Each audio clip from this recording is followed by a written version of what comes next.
ট্যাংরার বিলাসবহুল আবাসনে দুষ্কৃতী তাণ্ডব। আবাসনের গেটে তালা দিয়ে ফুটবল ম্যাচ, ক্রিস্টোফার রোডে বহিরাগতদের তাণ্ডব। আর এই ঘটনায় এবার গ্রেফতার করা হলো 6 অভিযুক্তকে। রৌনক রয়েছে আমার সঙ্গে। রৌনক, পুলিশ তদন্তে কি জানা যাচ্ছে? কখন গ্রেফতার, কিভাবে গ্রেফতার?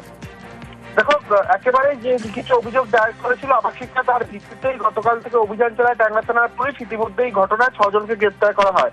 যে ক্লোজ সার্কিট ক্যামেরা ফুটেজে দেখা যাচ্ছে, যারা এরকম ভাবে আবাসনের ভিতরে প্রবেশ করেছিল, লিফটে উঠে যাচ্ছিল এবং দুষ্কৃতিমূলক আচরণ করছিল, তাদের মধ্যে 6 জনকে চিহ্নিত করে ইতিমধ্যে গ্রেফতার করা হয়েছে। পুলিশ আসলে জানতে চাইছে শুধুই কি এই ফুটবল খেলাকে কেন্দ্র করে বচসা এবং তারপরেই কি আবাসনে প্রবেশ, নাকি সেখানে অন্য কোনো উদ্দেশ্য ছিল, চুরির কোনো ছক ছিল কিনা, গোটা বিষয়টি খতিয়ে দেখা হচ্ছে। এবং যেভাবে একটা নিরাপত্তা ভঙ্গ করা হয়েছে, ভোর 3টার সময় যেভাবে তাণ্ডব চালানো হয়েছে কার্যত আবাসনের ভেতরে ঢুকে একজন নিরাপত্তা রক্ষীকে মারধরের অভিযোগ রয়েছে, সেক্ষেত্রে কেন এরকম ঘটনা তারা ঘটালো, এর পেছনে আরো বেশ কয়েকজন রয়েছে, তাদেরও খোঁজ কিন্তু ইতিমধ্যে ট্যাংরা থানার পুলিশের তরফ থেকে চালানো হচ্ছে।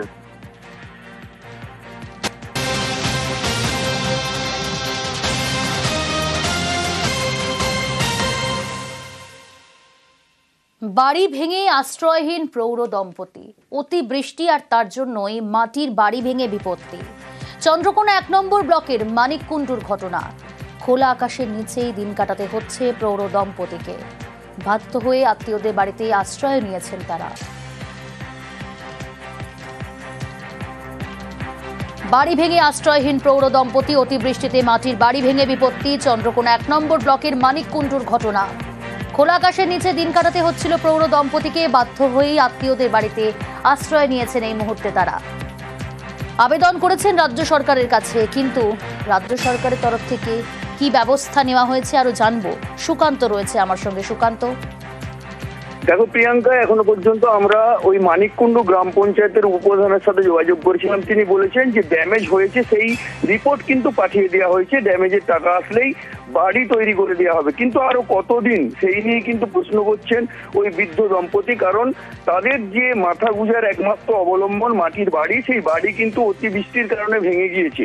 আর এই ঘটনাটি ঘটেছে চন্দ্রকোনা 1 নম্বর ব্লকের মানিককুণ্ডু গ্রাম পঞ্চায়েতের কাসন্ড গ্রামে, যার ফলে কিন্তু দিশেহারা এই পরিবার। তারা কিন্তু খোলা আকাশের নিচে দিন কাটাচ্ছেন, কখনো কখনো আত্মীয়র বাড়িতেও কিন্তু তারা থাকছেন। এইভাবেই জানাচ্ছেন। তারা বলছেন যে তাদের ছেলের দুরারোগ্য ব্যাধি হয়েছিল 2 বছর আগে। সেই সময় কিন্তু ঘাটালের সাংসদ দীপক অধিকারী সেই খবর দেখে তার চোখের দৃষ্টিশক্তি ফিরিয়ে এনেছিল এবং সেই ছেলে কিন্তু এখন আমাদের নজর থাক। কতদিন মাথার ওপর ছাদের ঠাঁই করে দেয় প্রশাসন। আমরা খুব কষ্টই রয়েছি, যেন আমার বাড়িটি যেন আমার দেয়। ঘরে রয়েছি, রাঁধতে খেতে লোকের দুয়ারে দুয়ারে ঘুরছি, আমার বিশাল অসুবিধা হচ্ছে, যেন বাড়িটি আমাকে দান করে। যেন আমরা যথাযথ রিপোর্ট পাঠিয়েছি। আজিয়ার রহমানের বাড়িটা ছিল, কিন্তু আবাস যোজনা বাড়ি পেয়েছিল, বাড়ি করেওছে। এবার আর্থিক সঙ্গতি না থাকায় হয়তো কমপ্লিট করতে পারেনি বড় করে বাড়ি করতে গিয়ে। আর এইটা যেটা হয়েছে সেটা আমরা যথাযথ রিপোর্ট করেছি, পাঠিয়েছি। এখনো তো ড্যামেজের সেভাবে কোনো অ্যালটমেন্ট আসেনি, এলে অবশ্যই ব্যবস্থা করে দেবে। আসি পরের খবরে। মালদার ভূতনিতে ভাঙন, গঙ্গা ভাসিয়ে দিয়েছে বিস্তীর্ণ এলাকা, প্রাণ গিয়েছে একাধিক। ভূতনির জল পৌঁছেছে কলকাতা হাইকোর্টেও। জনস্বার্থ মামলার শুনানিতে আদালতের প্রশ্ন, সদ্য তৈরি করা বাঁধ ভাঙল কিভাবে? এর তদন্ত হওয়া উচিত।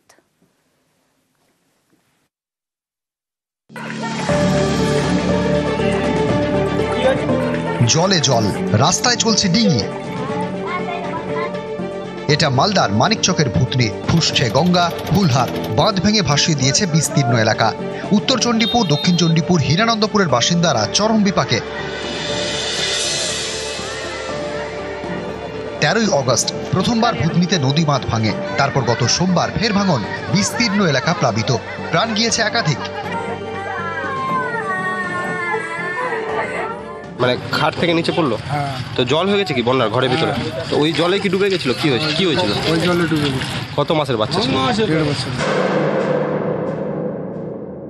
ভূতনির গঙ্গা ভাঙন এবং ভূতনিকে প্লাবিত করার একমাত্র এই সরকার দায়ী। দুর্নীতিবাজ, তোলামূল, কাটমানিখোর সরকারের জন্য আজকে ভূতনিবাসীর দুর্দশা। কেন্দ্রীয় সরকারের দায়িত্ব গঙ্গা ভাঙন প্রতিরোধ করা, অর্থ বরাদ্দ করা, আজকে একটা টাকাও রাজ্য সরকার গঙ্গামান প্রতিরোধে রাজ্য সরকারকে দিচ্ছেন না, যার জন্য আজকে ভুতনিতে প্রাণ যাচ্ছে, ঘরবাড়ি তাদের ধ্বংস হচ্ছে, শেষ হয়ে যাচ্ছে। এর জন্য সম্পূর্ণরূপে কেন্দ্রীয় সরকার দায়ী। গঙ্গা এবং ফুলহার নদীতে সদ্য তৈরি করা বাঁধে ভাঙন, প্লাবিত বিস্তীর্ণ এলাকা, এ নিয়ে হাইকোর্টে জনস্বার্থ মামলা। বৃহস্পতিবার বিচারপতি সুজয় পাল এবং বিচারপতি স্মিতা দাসদের ডিভিশন বেঞ্চে শুনানি হয়। আদালত জানতে চায়, সদ্য তৈরি করা বাঁধ ভাঙল কিভাবে, এ নিয়ে তদন্ত হওয়া উচিত, ক্ষতিপূরণ নিয়েও বিবেচনা করা উচিত। রাজ্যকে 2 সপ্তাহের মধ্যে ক্ষতিপূরণ এবং অনুসন্ধানের হলফনামা পেশের নির্দেশ দেওয়া হয়েছে।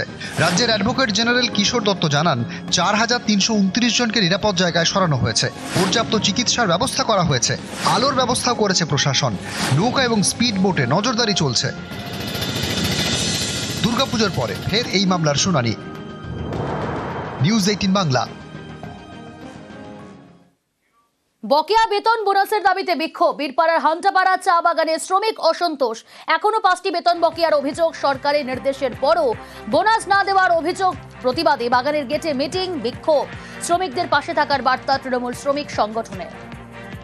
20% बोनस देना होगा, बकाया तलब देना होगा, बीघा वाला का 11 साल का नवंबर महीना का पैसा देना होगा। अभी तक राजी नहीं है, अभी कुछ खबर ही नहीं है। हम लोग नहीं जाएंगे जब तक हम लोग का वहाँ से खबर नहीं आएगा और मैनेजर हम लोग को नहीं बताएंगे तब तक। 3 दिन से बोल रहा है मीटिंग हो रहा है, मीटिंग हो रहा है, मीटिंग का बाद खबर आएगा, तुम लोग को खबर देगा, अभी काम करो। हम लोग काम नहीं करेगा जब तक हम लोग को खबर नहीं आएगा। 20% बोनस बोल के हम लोग काम नहीं करेगा। আলোয় ঝলমলে বিষ্ণুপুরের লালবাঁধ, পুজোর আগেই 48 লক্ষ টাকা 120টি বাতিস্তম্ভ। আগেই লালবাঁধ সংস্কার, রাস্তা তৈরি করে সরকার। পুজোর আগে লালবাঁধের চারপাশে আলোরও ব্যবস্থা। সারা বছর পর্যটকদের পছন্দের বিষ্ণুপুরের লালবাঁধ। প্রশাসনের উদ্যোগে খুশি শহরবাসী থেকে পর্যটকরা। বিষ্ণুপুরের ইতিহাস, বিষ্ণুপুরের মল্লভূমির ইতিহাস এবং বিষ্ণুপুরের সেই ইতিহাসকে সাক্ষী রেখে আমাদের যে 7টি বাঁধ, তাদের মধ্যে অন্যতম লালবাঁধ, যে লালবাঁধে অনেক ইতিহাস লুকিয়ে আছে। সেই লালবাঁধকে ইতিমধ্যেই আমরা সৌন্দর্যায়নের চেষ্টা করলাম, যার একটা পদক্ষেপ আপনারা বলতে পারেন। লালবাঁধ এতদিনে একটা পাড় ছিল, আমরা 3 দিক এই পাড়কে আমরা বাঁধিয়েছি, বাঁধিয়ে সৌন্দর্যায়ন করা হয়েছে এবং বহু পর্যটক এখন যেমন আসছে, তার সঙ্গে সঙ্গে ভোরবেলাতে এবং সন্ধ্যাবেলাতে যাতে মানুষজন এদিকে আসতে পারে, তাদের আকর্ষণ এবং তাদের যেন কোনো জায়গাতে কোনো খামতি না থাকে, সেই জন্য বিষ্ণুপুর পৌরসভা একটা নতুন উদ্যোগ নিল। অবশেষে ডেবরাবাসীর দাবি পূরণ। জাতীয় সড়কের পাশে সেন্ট্রাল বাস স্ট্যান্ড তৈরি, জায়গা হস্তান্তরের পর বাস স্ট্যান্ড তৈরির কাজ শুরু। দ্বারিকাপুর এলাকায় সেন্ট্রাল বাস স্ট্যান্ড তৈরি রাখছেন, টাকা বরাদ্দ হলেই শুরু হবে কাজ। সরকারের উদ্যোগেই খুশি ডেবরাবাসী।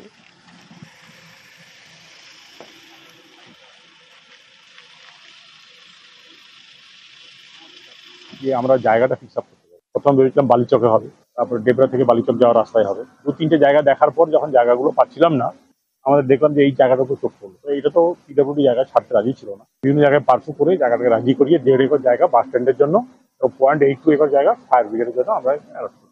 ট্রান্সপোর্ট ডিপার্টমেন্টের আধিকারিকরা আজকে এসেছিলেন, তারা হস্তান্তর হলো, যে প্ল্যান, কাগজপত্র, করসপন্ডেন্স যেগুলো হয়েছে সেগুলো সমস্ত আরটিও সাহেব দিয়ে দিলেন ওদের। তো আমি আশা করছি যে আগামী 3 মাসের মধ্যে এই বাস স্ট্যান্ডের কাজ এবং ফায়ার ব্রিগেডের কাজ প্রায় কাছাকাছি হবে, একসঙ্গে শুরু হয়ে যাবে।